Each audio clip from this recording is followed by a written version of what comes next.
At the end of the season, Jamal Mosley said the Magic needed to level up. But what does that mean? We're going to dive into that question, plus talk about the Magic keeping Admiral Schofield. It's coming up on today's episode of Locked On Magic. You are Locked On Magic, your daily Orlando Magic podcast, part of the Locked On Podcast Network, your team every day.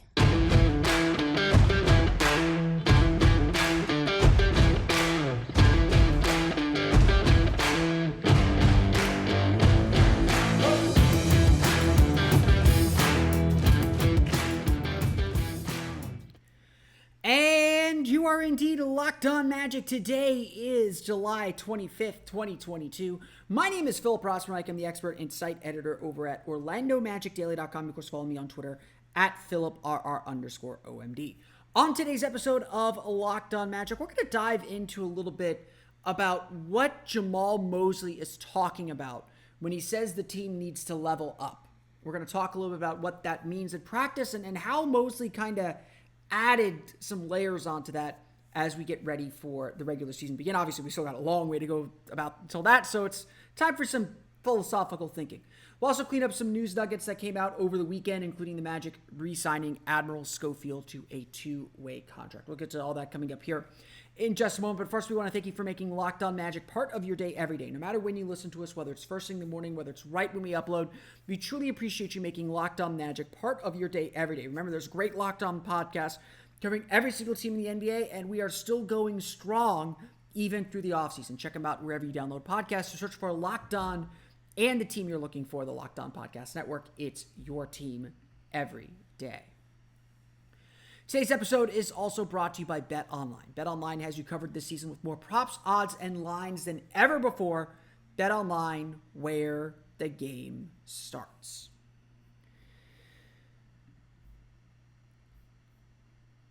If you need a reminder, the Orlando Magic got their marching orders, got their goals for next season at the end of last season, at the end of the 2022 season. The Orlando Magic had defeated the Miami Heat in a game that was meaningless to both teams, so no shit. Obviously, the Magic won the exact amount of games they needed to get the number one pick, so who cares about the results now? But the Magic won their final regular season game, and everyone was feeling good.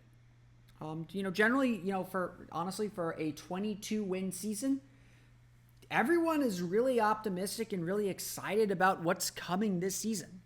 It's actually a kind of astounding. It's a credit to a lot of different things, but it's a credit that the Magic are still feeling so good about where things stand and what they're doing. Obviously, though, there's still a lot that needs to happen. I think that there are strong arguments, and we'll get into some of those arguments later on in the week, but there are strong arguments to say this team does have play-in tournament, possibly even playoff talent. I don't think the Magic should hide from that goal. I don't think the Magic should necessarily be afraid to reach that far above them right now. But this is still a 22-win team that has a lot of work to do. And, Jeff Weltman has said it. We're not skipping steps in the process. We're not looking for shortcuts. We're not looking for a sugar high of a playoff appearance. The Magic, it seems, have every intention of building methodically, of going one step at a time, of getting to the next phase and just getting better. That's the general goal. And so on that day, back in April, where the Magic beat the Miami Heat, there was a lot of optimism. There's a lot of good feelings and good vibes and a feeling of hope for the future. But Jamal Mosley did lay down, gauntlet's too strong of a word, but did lay down a directive that now it's time to level up. The goal for next season is to level up, and that is in quotation marks. Those were Jamal Mosley's direct words. Of course, that's pretty, that's a buzzword. We know that all the coaches have coach speak. we echo it because we're trying to decipher what that means and try and hold a team to a standard and say, okay, well, the Magic's goal next season is to level up. So what does that mean? How do we evaluate who this Magic team is trying to be and what this Magic team is trying to accomplish here in the next year? Like, I will say this, that what my approach is when I watch the team, when I, kind of evaluate the team, is I want to hold them at the very least to the standard they're setting for themselves. So again, last season, it was about getting better over the course of the year. It was about growth and development. It was about, kind of getting a feel for everything. We understood last year was a throwaway year. I've already posited here on this podcast that next season is sort of a proof of concept season. It's a season where the Magic need to start showing that they are taking steps in the right direction, that they are growing in the right ways, and beginning to, that they are growing in the right ways and are beginning to have a sense that, hey, they can win, and not only just win, but win at a decent, win at a potentially high level moving forward. The reason why, I don't think the Magic are I think the Magic are due to make a kind of Donovan Mitchell type trade. But the reason why I don't think that time is now is because we don't know what this team is trying to be. Now, Donovan Mitchell would make this team a lot better. They'd be a playoff team immediately, but I don't think that's the team's ultimate goal. That the team wants to do more than just make the playoffs. They want to be a factor. They want to be something a whole lot more. So that's part of what's at play here. That's part of what we have to discuss and how we have to figure out and evaluate this team. Again, at the end of the day, that's what we're focused on. How do we evaluate this team? And so, yes, undoubtedly, baseline, just starting off, the Magic have to level up. I don't remember if Mosley said it this directly, but I remember, getting home from work that day. I work evenings for my day job, but I remember getting home from work that evening, firing up the post-game press conferences from the Magic. It was their exit interviews. They didn't do any availability after that game. And I remember just get this distinctly feeling when I heard Jamal Mosley say, okay, now we have to level up. It was a 22-win season, a season where we are out of the picture in December or January. That kind of season is just going to be unacceptable. The Magic do not want to be in this position again. They got their number one pick. Yes, next year's draft is very, very good. No one's questioning that. The Magic aren't interested in doing this again. They want to start climbing the ladder. They want to start kind of taking steps. Now, Jeff Weltman, John Hammond, that group, Jamal Mosley even, they're not going to say directly that, hey, we think we're a playoff team or our expectation is to be a playoff team. They're not going to do that. But they do expect this team to take steps forward, to give them a sense of what's missing and figure out how to bring that into the fold, all while nurturing development and growth from players that they want to build around. That's, again, what this season is about. That is what I mean by a proof of concept season. It's a season to help this team figure out what comes next by allowing this young group the opportunity to show what they can do, to give them a chance. That's really what's at stake this season. It's not about the win-loss total, although that needs to certainly improve. It's not about where the Magic finish, although certainly not at the bottom of the standings, not playing for ping pong balls. It's about figuring out who this young team is. And that, too, is what leveling up is about. And I want to make sure that we dig deeper into this concept and dig deeper into what Jamal Mosley means when he says it's time to level up, because they are big, weighty ideas and really important ideas for a young team trying to take that next step. We're going to talk about that here coming up in just a moment. But first, a quick word from our pals at BetOnline. BetOnline.net is the fastest and easiest way to check out to check in on all your betting needs. Find all your favorite sports and events at the #1 online source for odds, lines, and games. Find reviews and news of every league, including Major League Baseball, NFL, NBA, NHL, combat sports, esports, and even golf. BetOnline continues to be the top online resource for all your sports wagering information. From live in-game betting, scores, and podcasts, they have you covered. The last I checked, they were offering an over-under on Paolo Banchero's stat lines. I believe it was 17.5 points per game, 8.5 rebounds per game.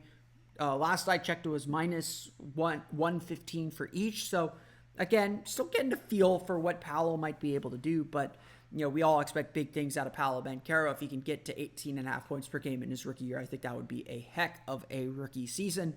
8.5 rebounds per game. I don't think that's impossible, but he didn't rebound particularly well in Summer League.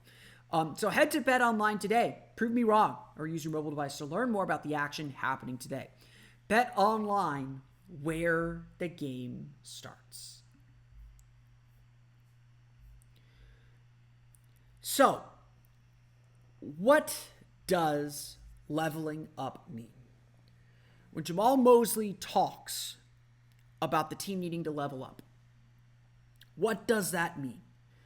He gave a brief description of it during, I believe it was the broadcast of the Magic's loss to the Oklahoma City Thunder during Summer League, but he gave a really good explanation of it on the Road Trippin' podcast. He coached Channing Frye and Richard Jefferson when they were both with the Cleveland Cavaliers. Good friends with them. They had JB Bickerstaff on at the same time. Pretty much the entire Magic roster jumped in at one point during the podcast. So if you haven't listened to that podcast, definitely go back and listen to that. But as they were getting ready to leave, as they were getting ready to go on to their next guest, the host of the show asked Jamal Mosley specifically, what are the expectations for your team? What do you want to see from the Orlando Magic this coming season?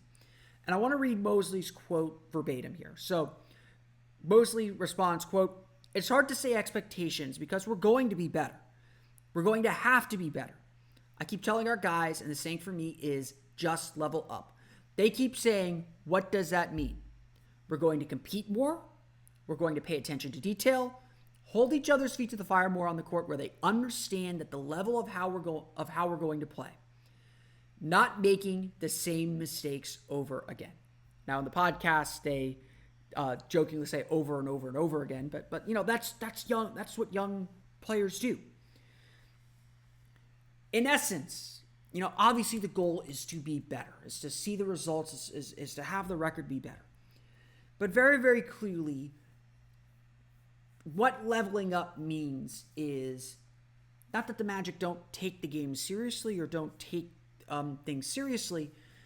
It's to draw on the experience that they have and to be more serious about the task at hand, or to have a better understanding of what that task is. Look, this is still my biggest concern with this Orlando Magic team, is this group is insanely young still. Again, the Magic are bringing back the same roster as last year. Gary Harris is one of the veterans on the team at 29, I think. Terrence Ross is 31, 32, and we don't know how much longer he's going to be on the team still. Markelle Fultz feels like a veteran. He's, 23, 24 years old? This is a team that is short on that experience to draw from. And so there's still going to be mistakes made this season. But what Mosley is saying here is, look, all of you, with the exception of Paolo Banchero and Caleb Houston, obviously, have been through this ringer before. You worked hard. If developmentally, if last season was about something, it was about getting good work habits. It was about showing your commitment to the process, showing your commitment to the team, showing your commitment to your teammates, learning to enjoy the work and enjoy the grind. That's one of the things, I'm not going to say it's the only thing, but that was certainly one of the things the team was hoping to get out of last year. And honestly, you look at this team, A, they all love each other. This is an extremely tight group. But B, we can all say that, yeah, they worked hard. They're all hard workers. And one of the reasons why I think we expect them to be better is because of that. The Magic draft hard workers. They don't draft guys that want to cut corners or aren't going to come into the gym late. I mean, shoot, Terrence Ross is still in the Amway Center gym every day. Cole Anthony posts video of himself in the gym every day. Chuma Okeke was doing a pickup run. It looked like in Atlanta that got posted on social media, wearing a freaking polo under his jersey. These guys want to work hard. That's not the concern. But what's that old saying? Don't work hard, work smart. Now it's about working smart. Now it's about working toward learning how to win, working toward being a better team overall on the court. That takes a certain level of understanding. And that's what Jamal Mosley, I think, is ultimately centering on when he says this team needs to level up. He's centering on this notion that, hey, we've got to be locked in for 48 minutes. I know I said this throughout the course of the season. The Magic were capable of playing a 40-minute game. That's a college game. They're a young team. Makes sense. They could play at a sustainably good level, in my opinion, most nights, for about 40 minutes. But those last 8 minutes are everything. In those last 8 minutes, you could be down by 20. You could be down by 25 to some teams in the NBA if you slack off for 8 minutes. Finding ways to limit those downtimes, to still find a way to stay in the game when the shots aren't falling, when the defense is struggling to get a grip. That's the biggest challenge for a team like the Orlando Magic. That's the biggest thing. And learning the details, learning, okay, if this isn't working, you go to this, or this is what this player is going to do. If I'm not going to make my shots, they're not going to make their shots either. It's these little details, these little things that come up. It's learning from your mistakes. Yes, it is really that simple. It's understanding what a good shot is and not giving in to frustration and not giving in to any mistakes that you might be making. That's part of what leveling up is. It's about being more precise. It's about being more detail-oriented. It's about understanding, ultimately, what it's going to take to win it. And that's the hardest thing to learn. I'm not going to sit here and say that it's going to be perfect. The Magic might have leveled up by the end of the season here, but there's going to be bumps in the road. This is a young team. Still going to make mistakes. Still going to be in bad spots sometimes. Still going to go through these long droughts. It's not going to be so simple. It's not going to be easy all the time. There is going to be a lot of work to do. And like Mosley said, it's going to be about holding each other accountable to that standard. To say, hey, how can I help you do your job? Or hey, you got to do this. Again, and it has to come from a place of love. It can't be something divisive, but to be a great team, there's got to be that understanding of we got to hold each other to account. We're all pushing and striving for the same thing. We've got to all be rowing this boat together. That's what it means to level up. And there's certainly already hints that that's happening. I think one of the key moments of the season, back in January, the Orlando Magic are on a 4-game losing streak. They have the Chicago Bulls in town. They're up at the half, and Wendell Carter stands up in the locker room unprompted and says, hey, we got to be focused and locked in this third quarter. We've been giving up leads in the third quarter. We've been getting blown out in these third quarters. We got to stand up and make a stand here. And, Wendell Carter is a voice of leadership in that locker room. Don't tell me otherwise. And the Magic, they lost the third quarter of that game, but they stayed in it. They didn't get blown out. They didn't lose their lead. They kept their lead. They won that game. It's going to take moments like that. It's going to take understanding like that. It's going to take guys being able to give constructive criticism to level up in the way the Magic are hoping to do so.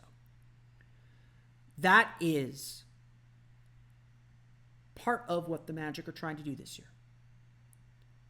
And it's very, very clear that they have this directive. They have this idea of what comes next. And again, that will ultimately be the standard that we hold them to when we get to the regular season, which is still so far off. But the Orlando Magic were not done with their roster the Magic are not done with their roster completely. We're close today's show out talking a little bit about the move that the Magic made on Friday. The Orlando Magic re-signing Admiral Schofield to a 2-way contract that does bring their roster now up to 17 players, 16 players under contract, 1 2-way contract player. So they do have 1 additional 2-way contract spot. They also still have 3 more roster spots available that they can fill before training camp. You could carry up to 20 in training camp. They will have to cut 1 player by the end of training camp, by the end of the preseason, to get to 15 for the regular season. We will have that debate later on. We'll figure out what the Magic might do there, or what's kind of going to be at stake when we get closer to training camp. But I think there is a really important point, though, to bring up regarding Admiral Schofield and what this says about what the Magic are trying to do. I think I've sat in this chair and I've talked a little bit about the Magic's 2-way contract strategy. I will say it is not necessarily one that I agree with. I think most teams around the league are still figuring out how they want to use these 2-way contracts. So again, I don't think there's any one set way to do this or one set way that teams are using this tool. And it's still fairly new enough that I think there's a bunch of different approaches to how teams use it. I think what a lot of fans maybe assumed how it would be used is you use it on a high level players, maybe your best G League player or high level players that you're not ready to give a full roster spot to, but gives them the time to develop and grow into the roster spot. If this were honestly, if the G League were a true minor league system, that is how a 2-way contract would be used. You'd use it on a player that you want to keep around, but either don't have the roster space for or don't want to put on the main roster yet. You sign them to a 2-way deal. They spend most of the year in the G League, spend some time in the NBA, and eventually they grow into the roster. You eventually sign them onto the roster. That's how a true minor league system would work. The NBA, they're trying here. Again, I don't think it's necessarily a bad thing. I think the G League's largely been a success, but it's not a true minor league system in that sense. Again, the Magic have had some success. Marcin Gortat spent some time on their G League team way back in the day. Devin Kennedy on the current roster has been a pretty big success. As far as just finding someone who at least has been intriguing enough to bring in the NBA, but that's not ultimately how the Magic have used their 2-way contracts. The Magic have largely used their 2-way contracts on kind of young veteran players, on players that they know exactly what they're getting. And while they may not have the highest ceiling, they may not have the most talent or the ability to really kind of entrench themselves in the roster and kind of, grow in that way, they are guys that the team can depend on. And if the Magic know they have to use Admiral Schofield, they know exactly what they're getting. Schofield is a good player. I like Schofield. I don't think he's ultimately an NBA player. I think he's just an undersized power forward. He's not a good enough 3-point shooter to kind of make up for that lack of size. He's not a good enough defender to make up for that lack of size, although I think he is a decent defender. Not super quick on the perimeter, not super big in the post. So, there are tweeners still in the league. Tweener is not as dirty a word as it used to be back when there's traditional positions. Admiral Schofield is a tweener. He is probably not he's a forward of some type, but it's not clear what type of forward he is. Again, your position is who you can defend. I still ask, who can Admiral Schofield defend? You watched him at Summer League. I think he did a decent job protecting the paint and being in the right spots, but teams were still able to attack him on the back end. And I remember watching him during Summer League. I'm like, he is in the right spots. He's doing everything this team is asking for. When that's Franz Wagner, when that's Jonathan Isaac, teams aren't going to score. But it's Admiral Schofield, and teams are going to score. And that's just kind of what it is. But again, that's kind of not the point here. The point is, if the Magic do need to use Admiral Schofield at some point in the season, again, 2-way players are break glass in case of emergency guys for the most part. If the Magic do have to use Admiral Schofield, they know exactly what they're getting. He is not inconsistent. He knows exactly what he's doing. He doesn't go beyond his role. He's not trying to do more than his role. Even in the G League level, he's a pretty high level G League player, but he averaged only like 12 points or 12, 15, 16 points per game in his 12 appearances in the G League last year. He is not going to do anything beyond himself. He's just going to play his role and play it well. And over and over and over and over and over again, those are the kind of players the Magic have sought with their two-way contract. So now a clear strategy emerges with the Magic's two-way contract and leaves you asking the question, well, how are the Magic going to fill that second two-way spot? It's very, very clear that the Magic just want guys with veteran know-how. They're not a veteran team. They're not, they got plenty of guys with high upsides that may or may not reach them. With their G League, with their two-way contracts to help support their G League team, they want guys who just know what they're doing, know their limitations, play within them, and just play their roles perfectly, whether that's in the G League as one of the top scorers or coming up to the main roster and filling out that bench and filling out that rotation. That's what the Magic want in their two-way players. Now, again, I think the Magic should be a little bit more adventurous with their two-way contracts. I think the Magic should be looking for diamonds in the rough. I think Caleb Houston probably would have been, Caleb Houston earned his contract here. I think he would have benefited from a gap year in Lakeland or potentially, I still think he'll spend a decent amount of time in Lakeland. I think he will still spend his fair share there. It's still an experiment to figure out what you're going to do with these two-way contracts. So you don't want to belabor the point too much or consider it that big of a deal. Like I still get comments from people who are like, oh, the Magic shouldn't have shut down Paolo. They needed to win Summer League. It's just like, no, you got to keep your eye on the big prize here and on the big picture. And this two-way contracts are nice tools, and I think they could be used a little bit better.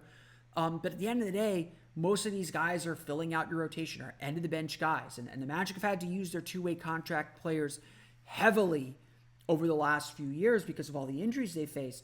But again, that's why the Magic sought stability. That's why the Magic are seeking guys that they know exactly what they're going to get, because they may have to rely on them with all the injuries that they've faced. And again, in that sense, Admiral Schofield fits. In that sense, Admiral Schofield is a solid addition, guy who knows exactly what the Magic expect of him, knows exactly what the Magic are doing.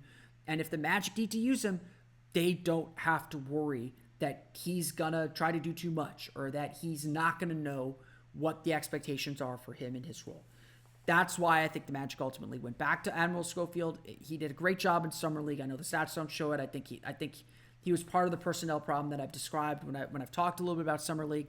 But I think the Magic really do trust him and know exactly what he's going to do. I think that second two-way spot's either going to go to Devin Kennedy or I think Justin James, another kind of veteran guy. He's played a couple years in the G League already, had a cup of tea with the Sacramento Kings, a cup of coffee with the Sacramento Kings. I think that he is another player who the Magic would value as a veteran guy who knows exactly what he's doing. We saw that in Summer League, to be perfectly honest, where he didn't try to do too much, still made a positive impact even when he was kind of playing a secondary role. And I think that's what the Magic are looking here. Again, I don't fully agree with the strategy. I would like to see them take a little bit of a swing somewhere, but again, I think it's perfectly understandable, and at least it's consistent. Again, that's something there too. But that's going to do it for me today. I want to thank you all again for listening to today's episode of Locked On Magic. Of course, find me on Twitter at PhilipRR_MD. You can subscribe to the podcast on Apple Podcasts, Stitcher, TuneIn, Himalaya, Google Play, Spotify, Odyssey, and all the fun places to download podcasts to your podcast-enabled listening device. For the latest on the Orlando Magic, be sure to check out OrlandoMagicDaily.com. You can follow us there on Twitter at OMagicDaily. We're going to talk about some things that have to go right for the Orlando Magic to make their playoff push on tomorrow's episode of Locked On Magic. But now that you're done listening to us, be sure to check out the Locked On NBA podcast. Get all the latest from around the league from local experts like me, as well as our national hosts on the Locked On NBA podcast. Make that your second listen of the day. But that's going to do it for me today. I want to thank you all again for listening to today's episode of Locked On Magic. For Orlando Magic Daily and Locked On Magic, this has been Philip Rossman-Reich. We'll see you all again next time for another episode of Locked On Magic.